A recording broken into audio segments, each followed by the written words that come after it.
সোনালী Life insurance কোম্পানির মৃত্যুর দাবি পরিশোধ ও সেলিব্রেশন প্রোগ্রাম অনুষ্ঠিত। হোসেন ব্যাপারী তথ্যচিত্রে বিস্তারিত জানাচ্ছি আমি নাহার নিশে।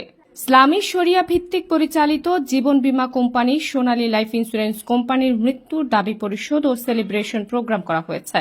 মঙ্গলবার সকালে হাজীগঞ্জ বাজারস্থ একটি কমিউনিটি সেন্টারে আয়োজিত অনুষ্ঠানে সোনালী লাইফ ইন্স্যুরেন্স কোম্পানি লিমিটেডের ব্রাঞ্চ ম্যানেজার মোহাম্মদ আক্তার হোসেন আকাশের সভাপতিত্বে প্রধান অতিথি হিসেবে বক্তৃতা করেন হাজীগঞ্জ উপজেলা সহকারী কমিশনার রিফাত জাহান। বক্তৃতা শেষে শিক্ষা বীমা করা হাজীগঞ্জ উপজেলার ৬ নং বড়কুল পূর্ব ইউনিয়নের সেন্ত্রা গ্রামের ফাইজা ইসলামের পরিবারের হাতে ৩,৭৫,০০০ টাকার চেক তুলে দেন অতিথিরা। কয়েকদিন আগে পানিতে ডুবে মারা যায় ফাইজা ইসলাম।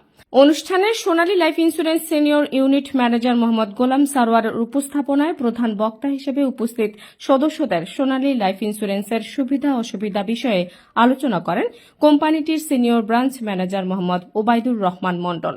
বিশেষ বক্তা হিসেবে আলোচনা করেন কোম্পানির senior unit manager Mohammad Kamrul Hasan. এর আগে অনুষ্ঠানে আমন্ত্রিত অতিথিদের ফুল দিয়ে বরণ ও মরহুম ফাইজা ইসলামের রুহের আত্মার মাগফিরাত কামনা করে দোয়া ও মিলাদ পরিচালনা করা হয়।